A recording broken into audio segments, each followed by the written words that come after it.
الحمد لله رب العالمين والصلاة والسلام على سيد المرسلين وعلى آله وصحبه أجمعين.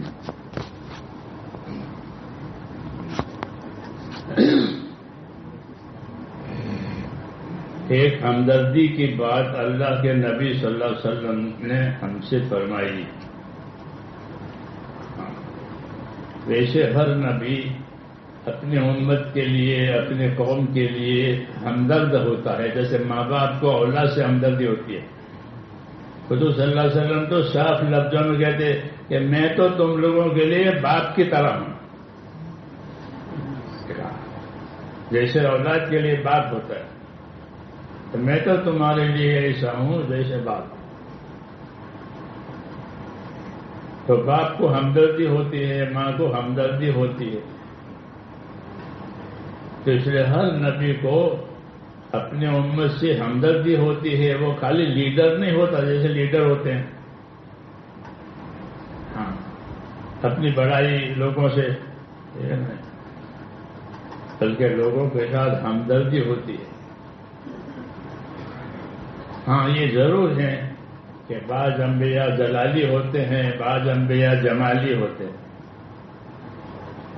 ہاں کہ ان کی بات جب نہیں مانی جاتی تو پھر وہ ناراض ہوتے، جیسے نوح علیہ السلام ناراض ہوئے. اور ایسے ناراض ہوئے کہ دعا مانگی کہ ان کا ایک خاندان بھی باقی نہ رہے. لا تذر علی الارض دیارا، ایک خاندان بھی ان کا باقی نہ رہے، جھاڑو گر جائے. یہ دعا مانگی جلال سے. موسیٰ علیہ السلام نے بھی دعا مانگی پورے جلال سے. تو حکومت ڈوب گئی پانی میں. فرعون کی حکومت، اس کی فوج پانی میں ڈوب گئی. اور نوح علیہ السلام کی قوم بھی پانی میں ڈوب گئی. ہاں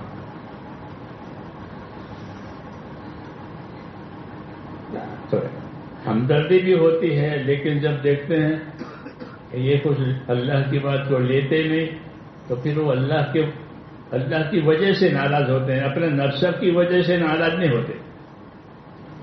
عام طور پر آدمی اس کی بات نہ مانے تو اپنے نفس کی وجہ سے ناراض ہوتا ہے کہ میری بات کیوں نہیں مانتا. تو نفس سے ناراض ہونا، نفس کی وجہ سے ناراض ہونے والے الگ ہے. حضرت علی رضی اللہ عنہ نے ایک دشمن کو پکڑا اور اس کے سینے پر بیٹھ گئے اس کو ہلاک کرنے کے لیے. تو وہ تھوکا ان کے چہرے پر، تو اس کے تھوکنے کی وجہ سے غصہ آیا تو اس کو چھوڑ دیا کہ اب جو میں ماروں گا تو میرے نفس کی توہین کی وجہ سے مانوں گا کہ اس نے میری توہین کی، میرے اوپر تھوکا ہے، میں تو اس کو اللہ کے لیے مار رہا تھا. اس کو اخلاص کہتے ہیں. کیا کہتے ہیں؟ یہ اخلاص والے ہیں. جو کریں گے اللہ کے لیے کریں گے، دشمنی کریں گے تو اللہ کے لیے، دوستی کریں گے تو اللہ کے لیے. اور یہی اصل ہے. قل ان صلاتی و نسکی و محیای و مماتی للہ رب العالمین. کہ نبی کہہ دو کہ میرا جینا، میرا مرنا، میری جانی عبادتیں، میری مالی عبادتیں سب میرے اللہ کے لیے. یہ مخلص کہلاتے ہیں. اللہ کے حکم کی وجہ سے کرنا اور اللہ کے لیے کرنا. کرنے کی وجہ حکم ہے، تو جب عمل کرے تو اللہ کے لیے کرے، اللہ کو راضی کرنے کے لیے کرے، تاکہ اللہ راضی ہو کر ان کے آخرت بناوے. اور یہی اصل دین ہے. تو یہ اخلاص حاصل ہوتا ہے ایک تو صحیح محنت کرنے سے، کہ آدمی صحیح محنت کرے، یعنی اللہ کے حکموں پر اپنی محنت لگاوے اور اپنی محنت سے اللہ تعالیٰ کے حکموں کو پورا کرے، اس پر قائم رہے، اس کی دعوت دے، یہ ایک محنت یہ۔ اور دوسرا کہ اس کو اچھی صحبت ملے، نیک لوگوں میں، اللہ والوں میں اس کا آنا جانا رہنا سہنا ہو، یہ صحبت محنت۔ جی ہاں، جیسے آگ پانی سے کھانا تیار ہوتا ہے، آگ بھی ہوتی ہے پانی بھی ہوتا ہے، دونوں ہوتے ہیں۔ جی ہاں، تو ان دونوں کی وجہ سے پکوان تیار ہوتے ہیں۔ خالی پانی ہو تو ابھی نہیں ہوگا، خالی آگ ہو تو کبھی نہیں ہوگا۔ تو صحبت بھی محنت بھی، ہاں، کہ کسی کے ساتھ پھرنے سے کچھ نہیں ہوگا۔ جیسے ڈاکٹر کا پرس لے کر کوئی ساتھ ساتھ جائے آیا کرے تو ڈاکٹر بن جائے گا،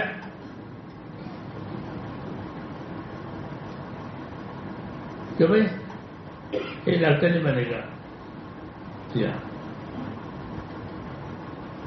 بلکہ اس کے مقصد میں شریک ہو جائے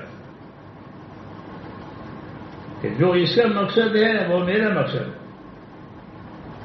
اس کو ساتھی کہتے ہیں، نبی کے ساتھ ہو تو ان کو صحابی کہتے ہیں، کوئی صحابی نبی کے مقصد میں شریک ہے۔ صحابی نبی کے مقصد میں شریک ہے، کہ نبی کا مقصد کیا ہے کہ اللہ کے بندوں کو اللہ سے جوڑنا ہے، اللہ کی اطاعت اور تابعداری پر لانا ہے، یہ نبی کا مقصد ہے۔ اس میں یہ اس کا ساتھ دے رہا ہے، جیسے ابوبکر صدیق ہے۔ ہاں، کیا آپ مقصد میں شریک ہیں؟ جو آپ کا مقصد وہ ان کا مقصد، جو آپ کا طریقہ ان کا طریقہ۔ جی ہاں، اور یہی صحیح بات ہے کہ مقصد زندگی کا یہ ہے کہ ہمارا تعلق اللہ تعالی سے ہو جائے۔ کہ کون سا تعلق؟ کہ بندگی کا، عبادت کا تعلق اللہ تعالی سے، یہ ضروری ہے۔ کیوں کہ عبادت اللہ کا حق ہے۔ عبادت کیا ہے؟ کہ عبادت اللہ تعالیٰ کا ہم پر حق ہے، کہ ہم کو اس نے اپنی عبادت کے لیے پیدا کیا، جناتوں کو، انسانوں کو، اور عبادت کی رہبری کی ہے کہ عبادت اس طرح ہوگی، بندہ بن کر کے زندگی گزارو، کی دعوت ہے کہ بندہ بن کر کے زندگی گزارو، آزاد بن کے زندگی نہ گزارو، کہ بندہ بن کر زندگی گزارو گے تو کہ اللہ کی رحمتوں سے قریب ہو جاؤ گے۔ ہاں، اللہ کی رحمتوں سے قریب ہو جاؤ گے، بندہ بن کر زندگی گزارو۔ اسی کی دعوت ہے، اسی کی تعلیم ہے کہ میں تو اللہ کا بندہ ہوں، میں تو اللہ کا غلام ہوں، مجھ کو اس نے پیدا کیا ہے۔ تو یہ زندگی کا اصلی مقصد ہے کہ زندگی اللہ تعالیٰ کی بندگی پر گزرے، تو یہ زندگی کامیاب زندگی ہے۔ زندگی بے بندگی شرمندگی، زندگی پابندگی خورشندگی، زندگی بے بندگی شرمندگی، کہ زندگی میں بندگی نہیں ہے، کہ اس کو پچھتانا پڑے گا، یہاں اس کو پچھتانا پڑے گا، اس کے مقصد ہاتھ سے چلا گیا۔ اور زندگی پابندگی خورشندگی، اور زندگی بندگی کے ساتھ ہے، عبادت کے ساتھ ہے، کہ یہ اپنی زندگی کے نتیجے دیکھ کر کے خوش ہو جائے گا۔ ہاں، جب اللہ تعالیٰ نتائج لاویں گے، کیونکہ آدمی کی زندگی نتیجے پر جائے گی۔ بلبلا نہیں ہے کہ پھوٹ گیا اور کچھ ہوا بھی نہیں، یہ بلبلے ہوتے ہیں نا، یا غبارے ہوتے ہیں، وہ پھوٹ جاتے ہیں، کہ کیا کچھ نہیں، کہ نہیں، ایسا نہیں ہے، بلکہ اس کی زندگی کسی نتیجے پر جائے گی۔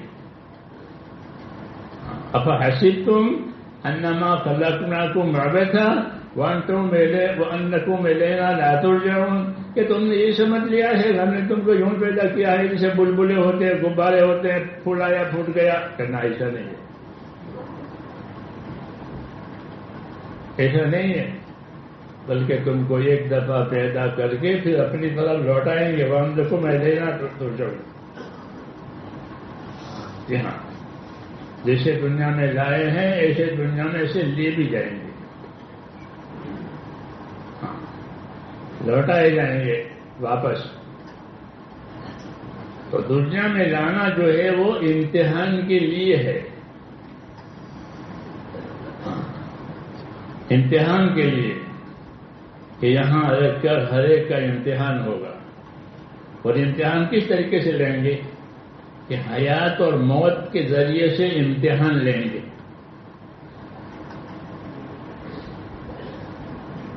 امتحان کیسے لیں گے؟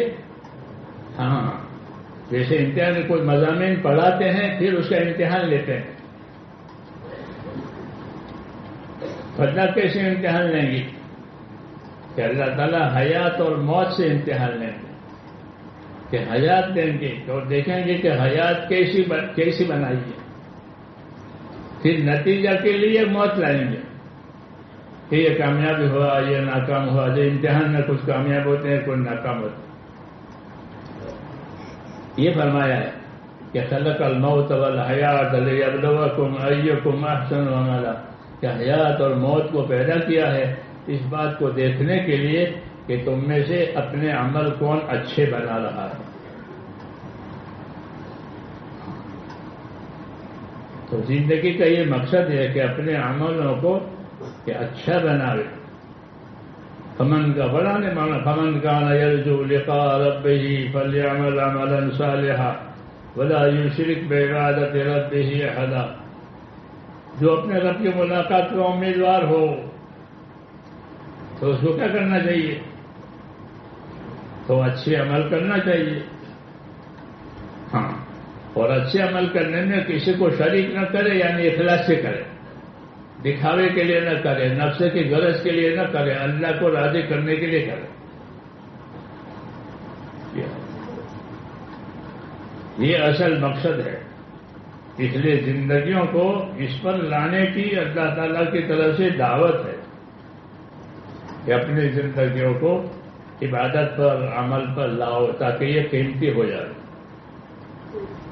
اگر یہ اس پر نہیں آئی تو یہ پچھتاوے کا سامان ہوگا، کہ اس کو اپنی زندگی کے ضائع ہونے پر پچھتاوا بھی ہوگا اور ذمہ داری کے پورا نہ ہونے کی وجہ سے سزا بھی ہوگی۔ جی ہاں، یہ مایا تھی وہ لٹ گئی اور گناہ بھی ثابت ہوا،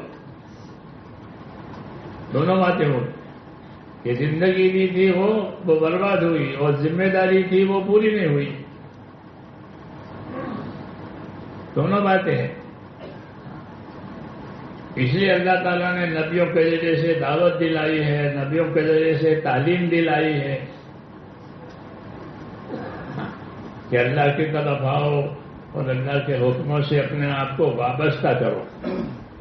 پھر اللہ کے حکم جو ہیں وہ نرے قانون نہیں ہیں، ایک قانون ہوتے ہیں، ایک حکم ہوتے ہیں، اس میں فرق ہے۔ حکومتوں کے قانون ہوتے ہیں اور اللہ کے حکم ہوتے ہیں، کہ قانون میں اور حکم میں کیا فرق ہے؟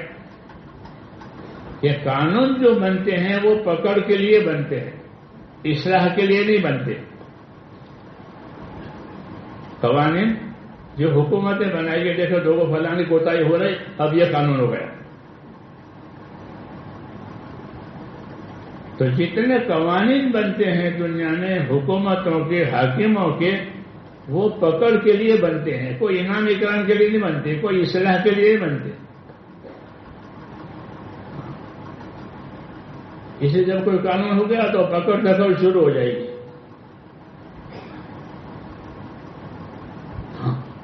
تو اللہ کی جو بات ہے وہ نرا قانون نہیں ہے،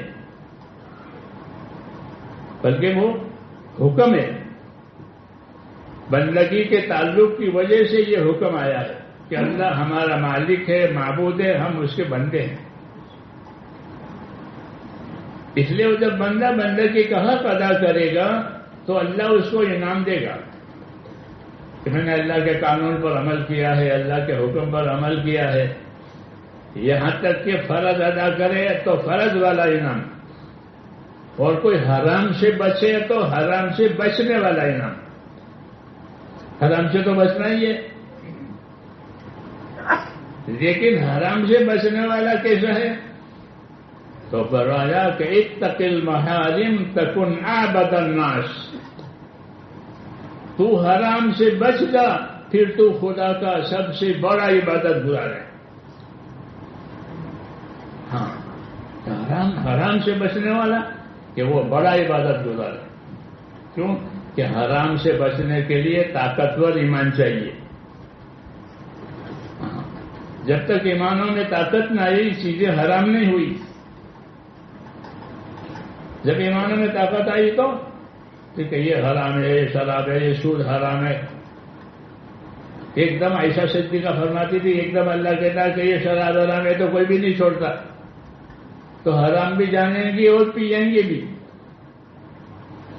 تو ڈبل نقصان ہوا کہ تم کو بات بتائی تھی پھر بھی تم نے ٹھکرائی. اس لیے اللہ نے شراب حرام نہیں کی.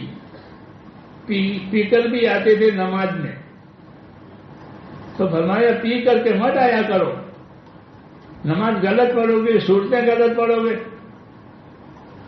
نشے کی وجہ سے. اسے نماز کے وقت میں مت پیا کرو. لا تقربوا الصلاۃ وانتم سکارى. مگر یہ نہیں کہا مت پیو کیونکہ ابھی حرام سے بچنے کی طاقت نہیں آئی ہے. پھر ان کو ایمان کی محنت میں چلایا.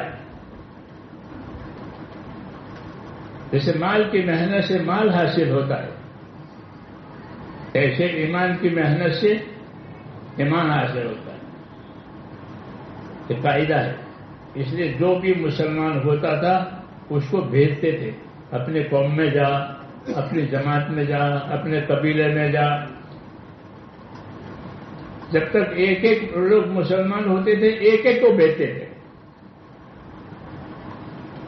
ہاں، افراد تھے اسلام لانے والے، مجمع نہیں تھا.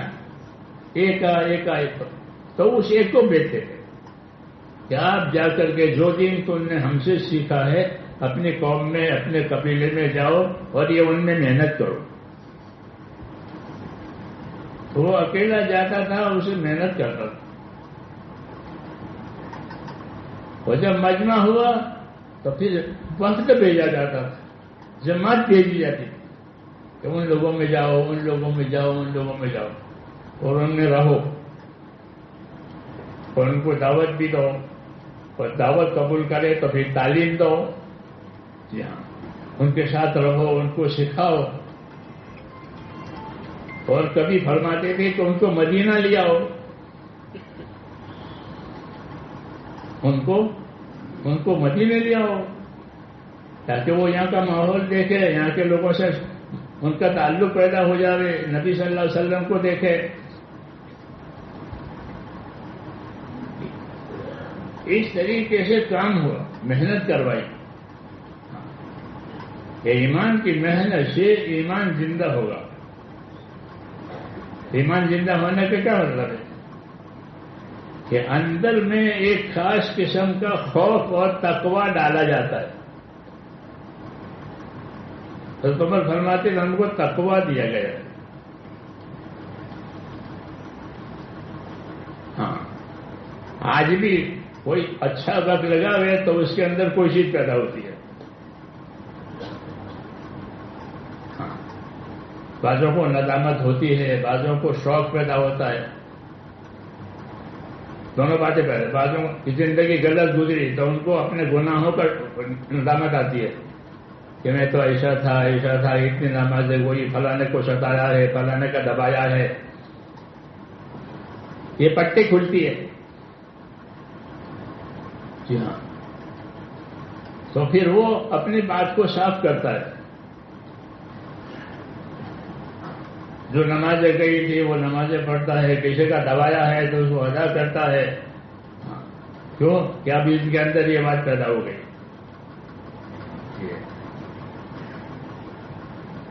تو دین کی دعوت کا، دین کی محنت کا، اچھی صحبتوں کا یہ اثر ہوتا ہے کہ اپنے آپ کو بھی سنبھالتا ہے اور دوسروں کو سنبھالنے کی اس کے اندر ہمت پیدا ہوتی ہے. ہاں، کہ دوسروں کو بھی دعوت دوں، دوسروں کو بھی سنبھالوں، دوسروں کو بھی سکھاؤں. اور یہی اس امت کا کام ہے کہ اپنے آپ کو بھی سنبھالے اور دوسروں کو بھی سنبھالے. یہ اپنے نبی کا نائب، ہر آدمی اپنے نبی کا نائب ہے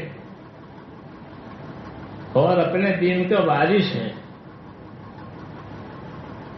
اپنے نبی کا نائب ہے کہ نبی ہوتے تو یہی کام کرتے کہ لوگوں کو اللہ کی طرف لاتے، پھر جو آتے ان کو سکھاتے. تو یہ یہی کام کریں گے کہ ہر آدمی نبی کا وارث ہے، اس لیے وہ نبی کا کام کرے اور نبی کا ورثہ، نبی کا طریقہ سنبھالے اپنے دین کو. اس لیے مسلمانوں کے ذمے دو کام ہے. ایک، اپنا دین سیکھ کر اس پر قائم رہنا، پابند بنانا اپنے آپ کو.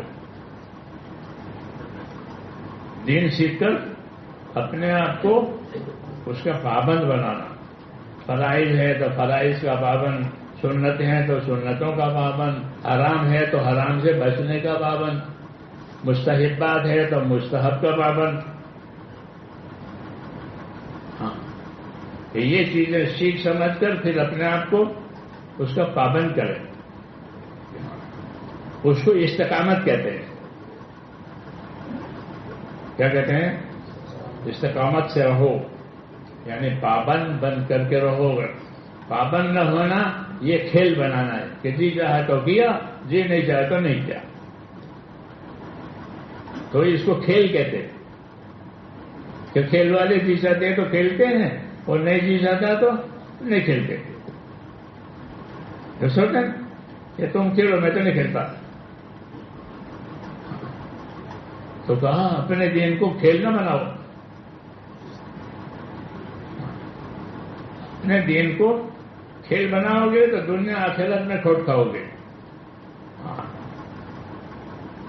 اور سزا ہوگی وہ الگ ہوگی. تو کھیل بنانا کا یہ مقصد ہے کہ دین کو مقصد نہ بناوے، بلکہ ہوا ہوا، نہیں ہوا نہیں ہوا، کیسا نہیں. یہ کھیل بنانے کی بات ہے. مقصد بناوے کہ ہم تو دین کے لیے پیدا ہی ہوئے ہیں. اور جب آدمی مرے گا اور قبر میں جائے گا تو فرشتہ دین پوچھے گا. کیا پوچھے گا؟ ماں دینوں کا، اپنا دین بتاؤ. تو کافر دین نہیں بتا سکے گا، اس میں ہے ہی نہیں. تو ہاں کرے گا کہ ہائے میرے پاس نہیں ہے، میں جانتا نہیں ہوں دین کیا ہوتا ہے. منافق بھی یہی کہے گا کہ ہائے میرے پاس تو کچھ نہیں ہے. اور مومن ہوگا تو اپنا دین بتا دے گا کہ میرا دین ہے. کیوں؟ کہ وہ اپنے آپ کو دین کا پابند کر کے اس نے زندگی گزاری ہے، اس لیے دین اس کے ساتھ گیا ہے. اس لیے دین پر استقامت اور پابندی کا حکم ہے.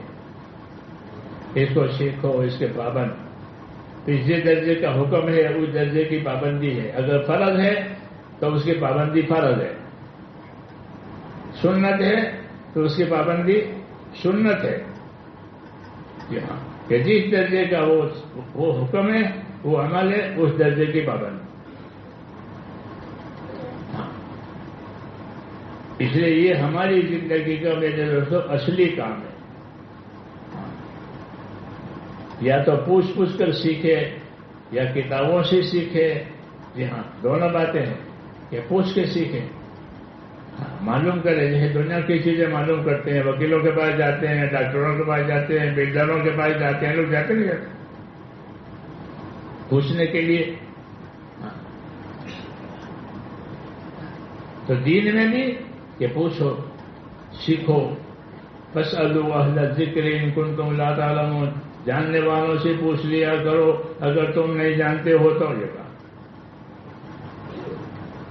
کیوں کہ دنیا کے کاموں میں پوچھنے جاتے ہیں، معلوم کرنے جاتے ہیں، ہاں تو یہاں بھی معلوم کرو۔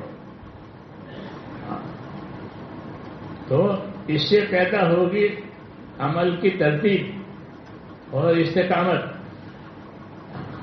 کہ سیکھا، سمجھا اور عمل کیا، آگے کہ اب دوسروں میں چلاؤ اس کو،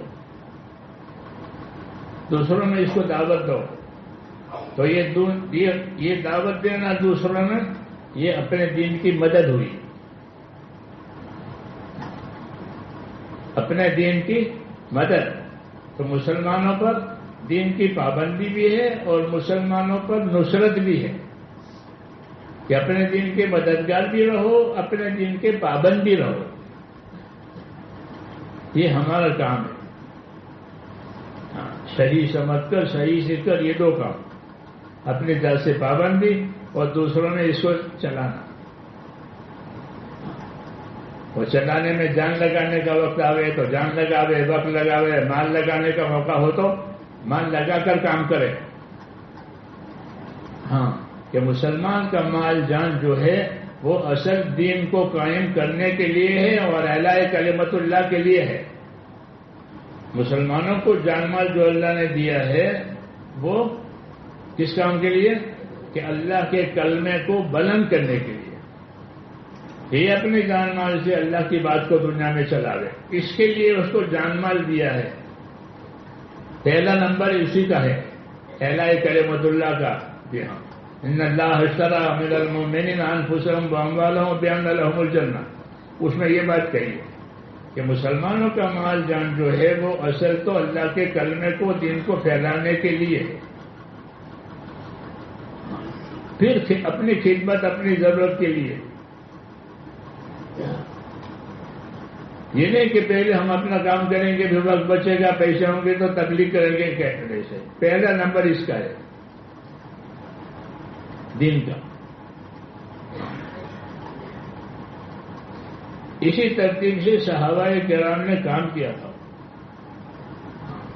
کہ دین کو پہلے نمبر پر رکھا، جان لگا کر، مال لگا کر، اپنی ذات پر دین کو قائم کر کے دوسروں کے لیے راستہ بنایا، محنت کر کے، تو دوسروں کے لیے دین آسان ہو گیا ان پر محنت کرنے کی وجہ سے۔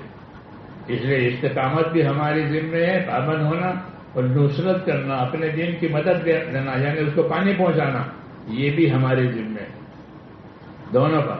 جب یہ ہوگا تو اللہ تعالیٰ اس کلمے کو بلند کریں گے اور امت کو عزت دیں گے،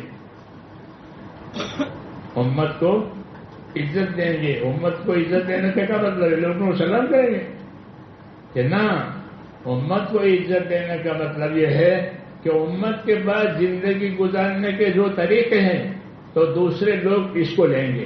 اگر یہ نہیں کریں گے تو امت دوسروں کے طریقے پر چلی جائے گی۔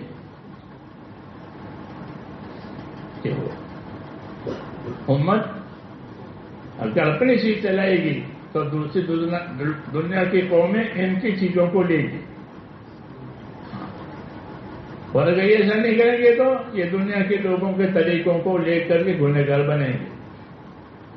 تو اپنے چھوڑنے کا بھی گناہ ہے اور دوسروں کی چیز لینے کا بھی گناہ ہے،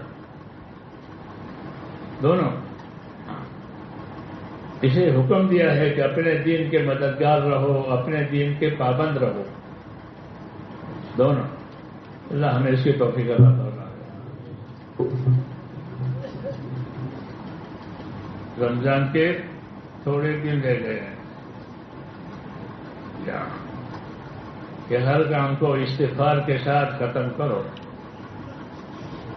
آپ لوگ گشت کرتے ہیں نا تو استغفار کرتے ہیں، نماز پڑھتے ہیں تو اللہم انی ظلمت نفسی، یہ بھی استغفار ہے کہ عمل کا ختم کس پر؟ استغفار پر، کہ یا اللہ عمل کا وقت دیا تھا، وہ عمل کیا ہے، اس میں کمی بھی ہو گئی، کوتاہی ہو گئی، آگے پیچھے ہو گیا، اس لیے معافی مانگتے ہیں۔ تو عمل کر کے معافی مانگنا یہ نبیوں کا طریقہ ہے عمل بھی کرے اور معافی مانگے، نہیں کہ عمل چھوڑ کے معافی مانگے، کہ نہیں عمل بھی کیا ہے اور معافی بھی مانگے۔ اللہ تعالیٰ نبیوں کو یہی حکم دیتے، فَاعْلَمْ أَنَّهُ لَا إِلَٰهَ إِلَّا اللَّهُ وَاسْتَغْفِرْ لِذَنبِكَ۔ اے نبی جان لو کہ اللہ کے سوا کوئی معبود نہیں ہے، تو توحید کی تعلیم دی ہے اور استغفار کا حکم دیا ہے کہ استغفار کرو، اللہ سے معافی مانگو۔ تو آپ نے دنیا میں توحید بھی پھیلائی، اور ایک ایک مجلس میں آپ 100 مرتبہ استغفار کرتے تھے۔ ابن عمر یہ کہتے ہیں، تو استغفار بھی کریں، اللہ سے اپنے گناہوں کی معافی بھی مانگیں، جی ہاں، استغفار کے کلمات بھی پڑھیں، جی ہاں۔ یہ خوش نصیب ہوگا وہ آدمی جس کے اعمال نامے میں استغفار کی کثرت نکلے، کہ اس کے اعمال نامے میں استغفار بہت نکلا، ہاں، کہ وہ خوش نصیب ہے کہ استغفار کی وجہ سے گناہ کا بوجھ ہلکا ہو جاتا ہے۔ جو گناہ ہو گیا ہو وہ اللہ معاف کر دیتے ہیں، پھر جب وہ گناہ ہو گیا تو آئندہ اس گناہ پہ نہ جاوے، بلکہ اس گناہ کے مقابل میں جو حکم ہے اس کا پابند رہے۔ جسے نماز چھوڑ دی ہے تو توبہ کرے اور نماز کا پابند ہو جائے۔ پابند ہو جانا توبہ ہے، اور معافی مانگنا استغفار ہے۔ استغفار اور توبہ، استغفروا ربکم ثم توبوا الیہ، دونوں حکم ہے کہ معافی بھی مانگو، اور معاف کرا کے بھی چھٹی نہیں ہے، بلکہ معاف کرانے کے بعد جو چیز چھوڑ دی تھی اس کے پابند ہو جاؤ، اس پر قائم ہو جاؤ۔ توبہ کے معنی واپس آنے کے ہیں، کہ نماز چھوڑ دی تھی، ادھر چلا گیا تھا، اب توبہ کی ہے تو اب نماز پر قائم ہو جائے، اور جو نمازیں چھوٹی ہیں اس پر استغفار کرے، اسی قضا پڑھے، ہاں، تو بات صاف ہو جائے گی، سمجھے نہیں؟ ہاں، ایک منزل پرہیزگاروں کے لیے ہے، ایک منزل جنت میں استغفار والوں کے لیے ہے۔ ایک منزل کس کے لیے ہے؟ پرہیزگاروں کے، کہ جنت اتنی بڑی ہے کہ اس کی چوڑائی زمین آسمان کے برابر ہے، اور وہ پرہیزگاروں کے لیے بنائی گئی ہے، یوں کہا۔ تو اصل تو بنی ہے وہ کس کے لیے؟ پرہیزگاروں کے۔ پھر اس کے بعد دوسرے نمبر میں وہ لوگ آئیں گے اس جنت میں جو نادم ہو کر اپنے گناہوں سے اللہ سے معافی مانگتے ہیں، نادم ہو کر استغفار کرتے ہیں کہ مجھ سے گناہ ہو گیا، مجھ سے توبہ۔ تو دوسرے نمبر میں دوسری منزل ان کی، پہلی منزل تقوی والوں کی، دوسری منزل استغفار والوں کی۔ یہ ترتیب ہے، قرآن شریف پڑھا کرو نہ، سمجھا کرو، اور آخر میں مہر لگائی یہ آیت پر، وَنِعْمَ أَجْرُ الْعَامِلِينَ، کہ عمل کرنے والوں کا اجر تو اچھا ہی ہوگا۔ اب دیکھ لو کتنا کرتے ہو، یوں کہا، عمل کرنے والوں کا اجر اور بدلہ کہ وہ تو اچھا ہی ہوگا، آپ دیکھو کہ تم کتنا عمل کرتے ہو۔ وَنِعْمَ أَجْرُ الْعَامِلِينَ، یہ ترغیب دی ہے اللہ تعالیٰ، اللہ نصیب فرما۔ اس لیے اللہ سے دعا بھی مانگیں اور عمل بھی کریں۔ دعا بھی مانگنی چاہیے کہ اللہ تعالیٰ مجھے اس پر لگا دے، ہاں، اللہ چاہے گا تو ہو جائے گا، تو اللہ کو راضی کرنا ہے کہ اللہ مجھے اس پر لگاوے، اللہ مجھے اس سے بچا دے، اس پہ لگاوے، دونوں۔ اللہم صلی وسلم وبارک علی سیدنا محمد النبی الامی وعلی آلہ وصحبہ اجمعین۔ ربنا اننا آمنا فاغفر لنا ذنوبنا وقنا عذاب النار۔ اللهم اقبل بقلوبنا الى دينك واقبل بقلوب جميع المسلمين الى طاعتك۔ اللهم ان قلوبنا ونواسينا وجوارحنا بيدك لم تملكنا منها شيئا، فاذا فعلت ذلك بنا فكن انت ولينا واهدنا الى سواء السبيل۔ اللهم كن أنت ولينا واهدنا إلى سواء السبيل. اللهم كن أنت ولينا واهدنا إلى سواء السبيل. ربنا آتنا في الدنيا حسنة وفي الآخرة حسنة وقنا عذاب النار. اللهم إنك عفو تحب العفو فاعف عنا. اللهم سلمنا لرمضان وسلم رمضان لنا وسلمه لنا متقبلا. وصلى الله تعالى على خير خلقه. سبحان ربك رب العزة عما يصفون.